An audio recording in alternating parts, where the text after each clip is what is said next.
Tonight, does Economic Development Minister Guy Joseph think that a pay cut for the public sector is the best way forward? He's in the hot seat. Dr. Stephen Simpson is found dead inside his home. The Medical and Dental Association mourns his passing. And no mass crowds and entertainment means no pay for performing artists. They call for attention to their plight. We have the details of these stories and more coming up. This is the Hot 7 Nightly News with Lovelace and Amy Joseph. Good night. It is Thursday, the 16th of April, 2020. Welcome to the Hot 7 TV Nightly News. We're on Flow, Channel 117. The broadcast is also being simulcast on Kiss FM Radio. I'm lovely Saint Amy Joseph. Thank you for joining us. Suggestions that government may have to implement pay cuts for the public sector to help stabilize the economy after the blow of COVID-19 has been met with outcry from many sections of society. But is a public sector pay cut really the intention of the government? The question was put to Economic Development Minister Guy Joseph when he appeared on the hot seat on Wednesday night. Talk of a possible public sector pay cut has been a topical issue for the past week. The Trade Union Federation noted that during a presentation to unions on the 8th of April 2020, the Ministry of Finance presented slides indicating that it would require public servants to forego between 35% to 60% of their salaries. The team further presented a number of scenarios by which this can be accomplished. The unions indicated their surprise and disappointment with the presentation. The union, for its part, proposed that in a spirit of willingness to assist in the national effort, it was willing to agree for government to defer the implementation of the 1% salary increase due on the 1st of April 2020 for a period of 6 months in the first instance. But is a pay cut the ultimate goal of the government? And does Economic Development Minister Guy Joseph think it is the best way forward? I wouldn't jump the gun on this to answer this question. There's presently a team headed by the minister responsible for labor, former Prime Minister Honorable Stephenson King, is heading a team that is in negotiations with the trade unions and the Ministry of Finance representatives to look at the situation. So I don't rule out anything. I tell you, my preference is there may need to be a deferred payment being considered as to whether you can cut. That is, I'm going to await the outcome of these discussions. Joseph says all relevant parties are being engaged and it would not be proper for him to make pronouncements about what he thinks is best. But he says the facts are there for all to assess. What I say to persons is that the reality is, and the public servants themselves, who knows the numbers better than we do, would see what is coming in. So as to what is going to happen, one of the things I can tell you is the issue of all our frontline workers. I don't see how you can cut the salaries of your frontline workers who are required to work the hardest under the most trying circumstances. So these are our realities, and that's why you cannot make premature statements on these matters. Some have argued that the St. Lucia government should take a page from the books of New Zealand and St. Martin and take the first pay cut. Everybody is going to be affected one way or the other by whatever decisions that government makes. Now, people can play politics with these things and they can say, okay, of course we can defer, we can do this, we can do that. In reality, how much is that impacting the overall outcome of what we are trying to resolve? So leading by example is not a difficulty in this situation. But we don't want to go and jump and make a decision to say we are trying to use that to pressure other people to make a decision. Joseph says the Ministry of Finance and the government negotiating team are still in the consultative process, and he trusts that the outcome will be what is in the best interest of all St. Lucians.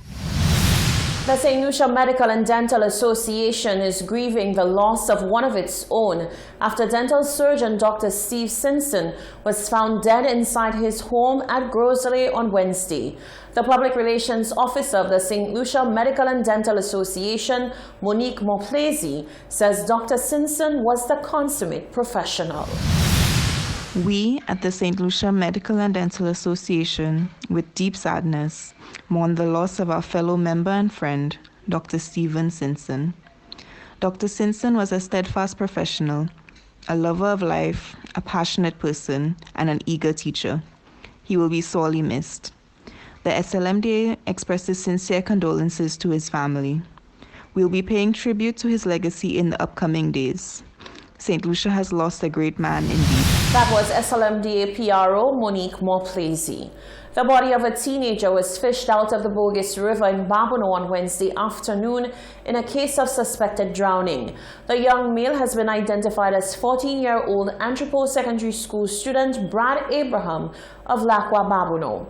His body was retrieved about 4:30 p.m. by the Marine Police after friends and community members tried in vain to find him. According to reports, the teen was enjoying a river cookout with friends when he decided to go for a swim and encountered difficulties. He became submerged. A video of the search efforts and body retrieval has surfaced on social media. Police investigations are continuing into this matter. Allegations of political interference in the distribution of relief packages by NEMO have been widespread. Those leveled at Castries Southeast MP Guy Joseph may have to be defended in a court of law. The MP vehemently denies any involvement in distributing the relief packages and says he is prepared to file suit on the matter. Castries Southeast MP Guy Joseph says he has had enough with the baseless and false accusations against him. This time around, he says the matter will be taken to the courts. The accusations against MP Guy Joseph relate to the distribution of NEMO relief packages. During the initiative, multiple social media posts surfaced alleging that politicians or their surrogates were involved in the distribution of packages and were using the initiative for political mileage. Joseph says accusers will have to prove their theories and version of events in a court of law. I heard all kinds of allegations and rumors about this. I just want to say to the persons that I think I've endured a lot over the years, and I think it's time that I take action.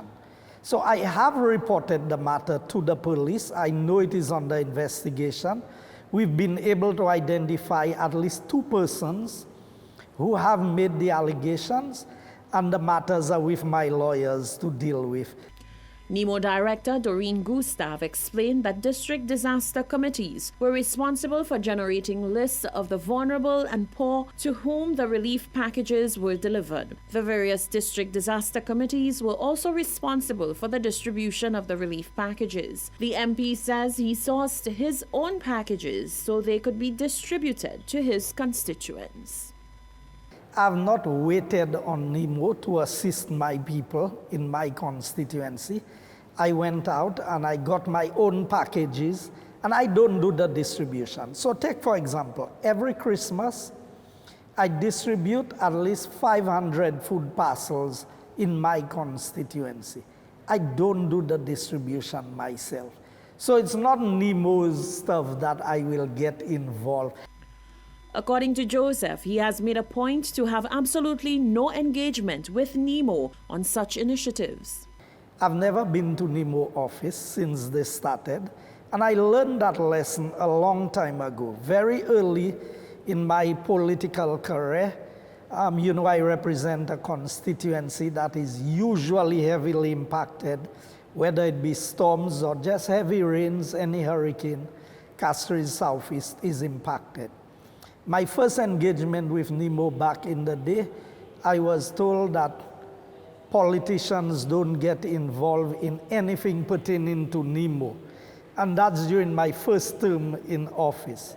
Red Cross, all of them. So I simply keep my distance. If there is political interference, it certainly isn't from me. Unlike maybe other areas where people try to divorce the politics from what happens. The organizations themselves have their own politics. So it's not just the politics of politicians, but it's the politics of the people who are involved, who themselves claim not to be politicians, but sometimes end up being more political than the politicians themselves. Nemo indicated that some 10,000 relief packages were distributed to the needy during the 24-hour lockdown. That does not include the bulk deliveries to the country's homes for the elderly and children. Now, the Minister for Economic Development also shed light on matters which led the government to continue developmental projects which fall beyond COVID-19 response. In a bid to justify these actions, the minister noted that St. Lucia must maintain its financial relationships during the global recession if it wishes to remain afloat once the pandemic passes. With a projection of zero income from the tourism sector for 6 months, the island's revenue has taken a major blow as a result of COVID-19. Amid concerns for economic stability at this time, the government has been scrutinized for opting to move forward with several ongoing developmental projects. The leader of the opposition questioned the necessity of continuing or embarking on new projects at this time.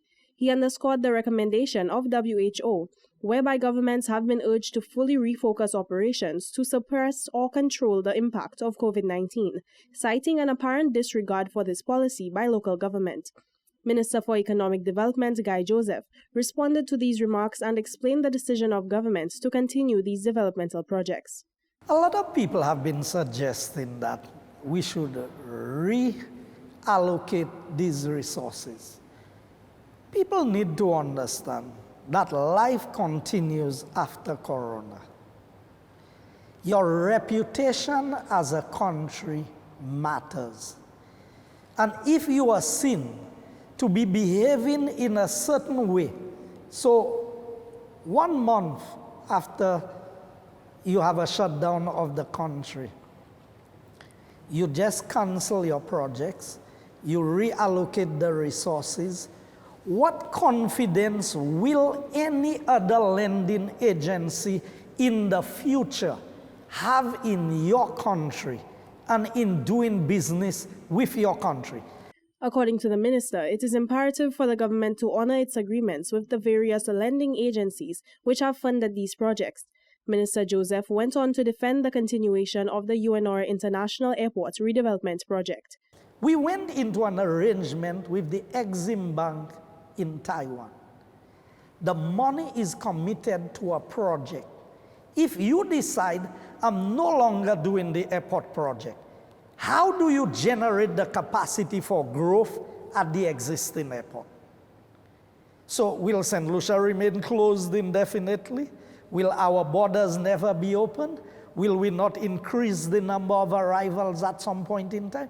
So we have a responsibility to maintain the reputation of St. Lucia moving forward as a credible country. The minister said measures will be put in place to ensure that crucial social distancing practices are adhered to during development projects. For Hot 7 News, I am Jacques Wooding.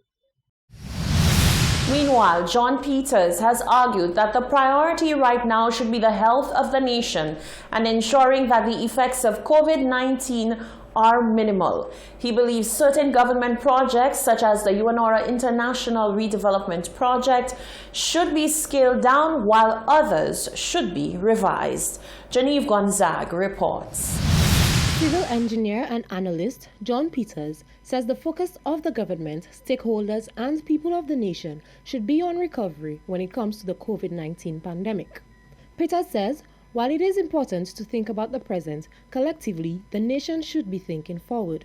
The analyst stated that it is evident that the country will suffer greatly on the economic front. Thus, the government needs to begin implementing measures that will begin generating revenue in the country. He says one promising way of stimulating the economy is by the revisiting of national projects and the allocated monies for these projects. The government has to look now at all of the projects that they have on the table and to examine those projects to see how they should be, when we use the word rebranded. The various loans that have been approved by various funding agencies, the Caribbean Development Bank, the World Bank, and the other financial institutions. Peters says certain projects, particularly in the health sector, should be accelerated, while others, such as the airport redevelopment project, should be scaled down. There's a project that has been mothballed at Boisjoli Health Center, a health facility. That should be restarted. We had funding that was obtained as grant funding from the British government, so it's put into the Caribbean Development Bank for road development. It was targeted for that West Coast Road. We need to get that going and get that project up and running so that at least there is some flows into the economy. The airport development project, for example, I think that project should be relooked at again. I believe it should be scaled down significantly.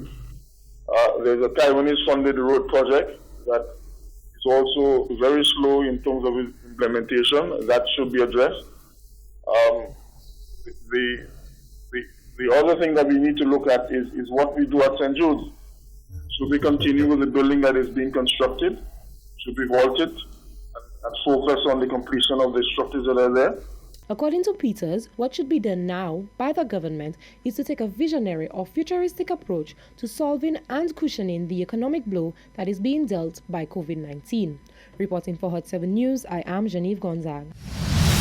This is the Hot 7 TV Nightly News. Still to come, concern is expressed about the challenges to regional food security and accessing safe and nutritious food during and beyond the COVID-19 pandemic. A small business owner urges patience and consideration toward the government during the COVID-19 economic crisis. And Jamaica investigates operations at a call center after national COVID cases jump to 125. That and more after the break.